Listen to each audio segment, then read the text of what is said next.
Bonjour les graphes, bienvenue à cette nouvelle vidéo, donc comme chaque lundi consacrée à l'analyse du Bitcoin, des différentes crypto-monnaies, des actions qui sont de près ou de loin liées à la blockchain. Donc au niveau de notre ami Bitcoin, alors d'abord il y a une question que je me pose depuis un certain moment, c'est si justement c'est mieux de bien distinguer ces vidéos-là des vidéos que je fais le week-end sur l'analyse des marchés et des actions, et donc ou de faire un tout en un, c'est-à-dire de rapatrier. Alors je pourrais pas suivre du coup les 20 ou 25 cryptos qu'on a l'habitude de suivre dans cette vidéo-là, donc je pourrais pas être trop dans le détail, mais plutôt voilà faire une vidéo tout en un, mais avec le Bitcoin, et puis quand il y a des actions de près ou de loin, ou des cryptos spécifiques qui sont dans une configuration plus intéressante que les autres, faire peut-être en focus. Donc voilà, dans les commentaires, dites-moi ce que vous en pensez. Si vous pensez en effet que c'est mieux de faire une seule vidéo, et les personnes qui regardent le Bitcoin, ils regarderont le Bitcoin, les personnes qui ne regardent pas le Bitcoin, eh ben, ils sauteront ce passage-là. Ou si voilà, c'est mieux de bien distinguer les deux, continuer de distinguer les deux, et donc continuer de faire cette vidéo-là. Alors peut-être que je la ferai plus le lundi, peut-être que je la ferai un autre jour, je sais pas, le jeudi peut-être, on verra. Si... Bon, voilà. Je vous pose la question, vous me dites dans les commentaires. On attaque donc Bitcoin dollar. Et on a consolidé, donc on attaque cette consolidation. Ce qu'on s'était dit la semaine dernière, c'était l'idée de se dire tout simplement que on a atteint une zone de résistance, on devrait consolider, ça serait sain de consolider. On le voit d'ailleurs, cette consolidation se fait dans des volumes qui sont restreints. Et du coup, on est en train de revenir chercher les supports. Alors support, il y a un premier support oblique ici, il y a surtout un gros morceau ici sur les 8200 $.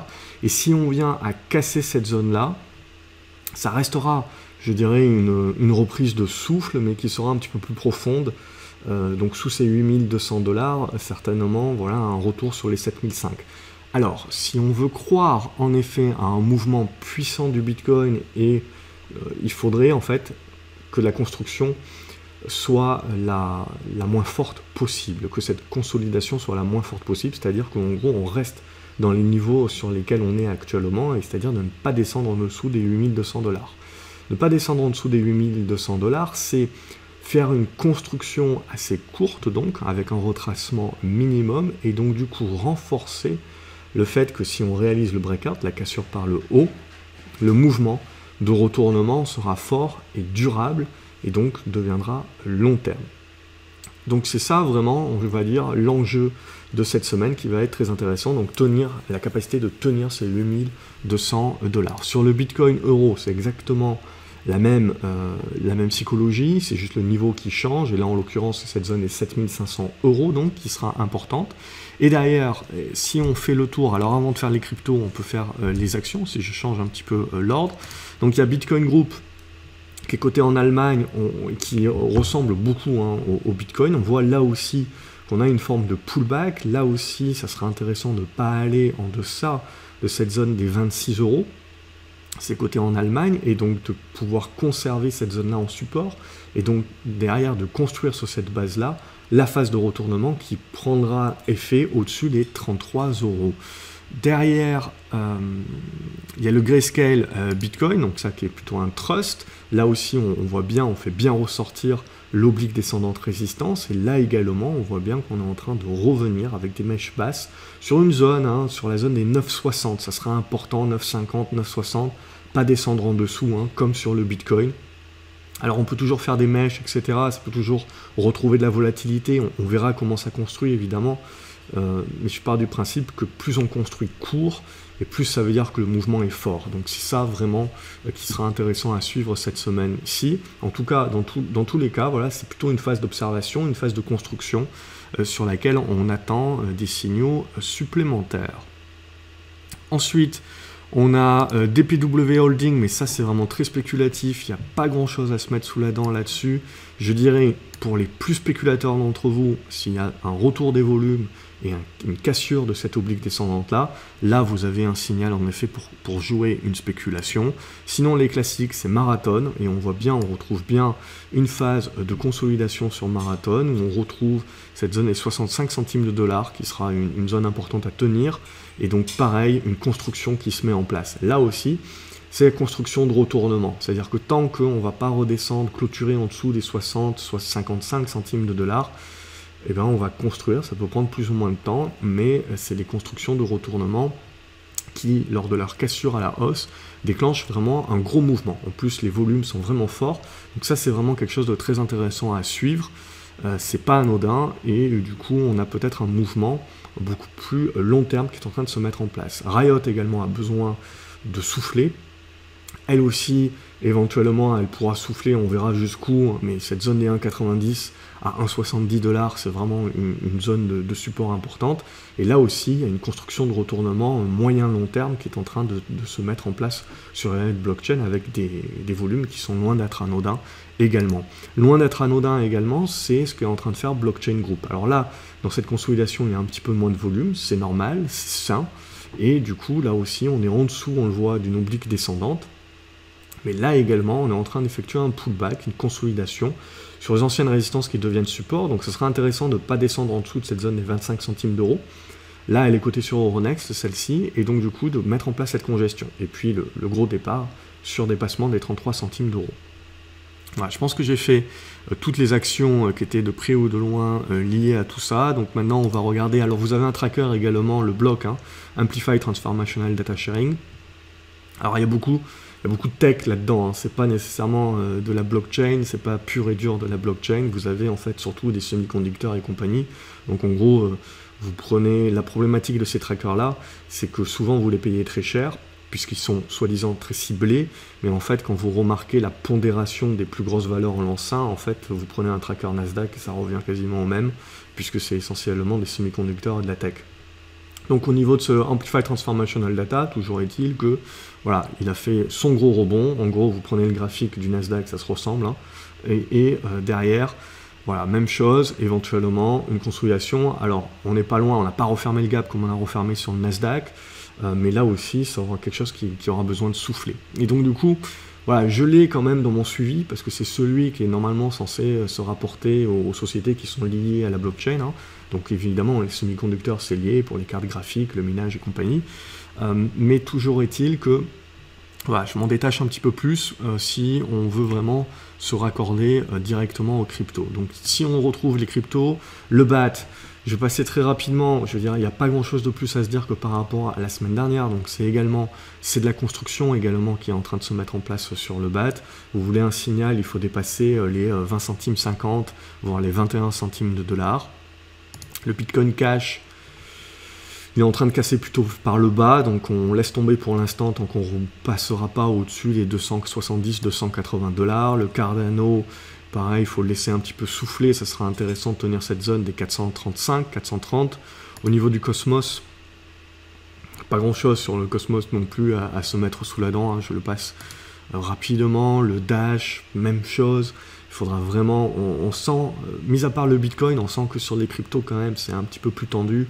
Ça demande encore un petit peu plus de maturité. Donc il faudra, on le voit, dépasser cette zone des 80 $ et surtout des 85 $.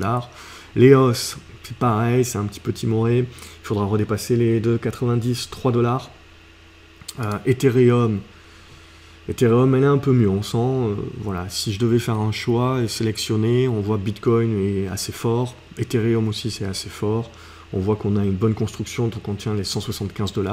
Ethereum classique aussi, c'est assez propre, hein, on voit une bonne tenue des 6 $, 5,80 $, c'est assez positif. Horizon, c'est pas mal également, on voit il y a eu une bonne spécu qui s'est mise en place sur la cassure ici, cette oblique résistance horizontale, limite on peut la retracer, et du coup on a une bonne tenue, une bonne congestion au-dessus des 5,70 $. Donc au-dessus de ce niveau-là, on peut rester positif sur la construction et voir si on a un second effet qui se coule qui peut se mettre en place. IOTA, bonne congestion qui est en train de se mettre en place, il faudra déborder par le haut pour donner le signal d'achat. Au niveau du Litecoin, voilà, c'est pareil que sur d'autres crypto-monnaies, c'est un peu plus en deçà, et donc il faudra patienter là qu'on casse au minimum cette oblique descendante. Au niveau du Monero, bonne construction également, les 68 $ à déborder pour donner un bon signal. Au niveau du Neo, également on a une construction qui est en train de se mettre en place. Voilà, il faudra voir à la casser par le haut pour se relancer.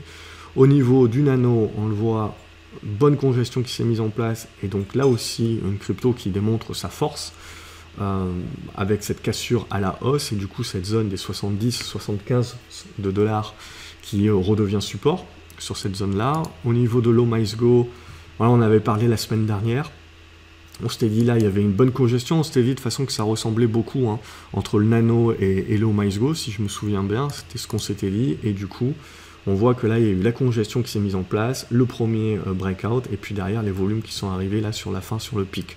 Donc, grosse PQ qui s'est mise en place, et gros retournement sur l'OMICE-GO. Le QTOM qui se ressemble énormément avec l'OMICE-GO. Alors ça ne veut pas dire que ça fera exactement la même chose, ça veut juste dire que voilà, sur débordement des 1,80$, éventuellement vous avez la SPQ qui peut se mettre en place. Au niveau du Ripple, ça fait pas grand chose, hein. Ça reste plutôt faible, il faudra redépasser, on voit, les 21 centimes de dollars pour se remettre un petit peu dans des bonnes dispositions et essayer de jouer une congestion un petit peu plus moyen terme. Au niveau du Stellar, la semaine dernière, on s'était dit elle est assez forte aussi, donc elle tient bien, elle continue de bien tenir. Là aussi, au-dessus des 560, 550, on va rester positif. Il faudra, on le voit, essayer de déborder cette zone des 740 pour déclencher un signal. Au niveau du Tezos, pareil, on arrive sur une zone de résistance, on consolide, on reprend le souffle. Pas grand chose, tant qu'on tient cette zone des 2,20, 2,40, on reste positif sur le Tezos. Au niveau du Tronix, là également, on le voit, il faudra déborder cette oblique ici pour éventuellement créer une spéculation. Au niveau du Waves, c'est toujours la même chose, il faut dépasser les 1,20. Tant que vous ne dépassez pas les 1,20, il n'y a pas une spécu qui peut se mettre en place. Et le Zcash, on tente tant bien que mal de dépasser, on voit cette zone des 50$. On arrive plus ou moins là à construire une nouvelle figure. Si je nettoie un petit peu mes graphiques, voilà, pour qu'on essaye d'y voir un petit peu plus clair, je nettoie tout. Et l'idée, voilà, c'est donc une construction dans cette zone-là et tenter de déborder les 50$. Voilà ce qu'on pouvait dire cette semaine. Donc sur l'ensemble des cryptos, on a vu donc le Bitcoin qui résiste plutôt pas mal, qui est en train de construire. Donc ça, c'est vraiment à mettre en observation. Et puis quelques cryptos moins connus, mais qui, on le voit, conservent des bonnes constructions ou qui sont en train de créer des congestions qui peuvent éventuellement, comme on a vu au OMICE-GO, créer de belles spéculations. Voilà, n'hésitez pas dans les commentaires à me dire ce que vous en pensez, quelle est votre propre analyse, et puis également à me dire, voilà, si vous préférez cette vidéo indépendante ou si vous verrez bien justement un petit point de 5-10 minutes rajouté à la vidéo que je fais le vendredi soir sur l'analyse des différentes actions et des marchés au sens plus large du terme. Également, vous n'hésitez pas à vous abonner à la chaîne, comme ça vous ne loupez rien, à mettre un pouce en l'air parce que ça fait toujours plaisir et à partager la vidéo. Quant à moi, je vous retrouve à la prochaine vidéo, certainement mercredi soir. En attendant, je vous souhaite une excellente soirée et à la prochaine. Salut les graphes.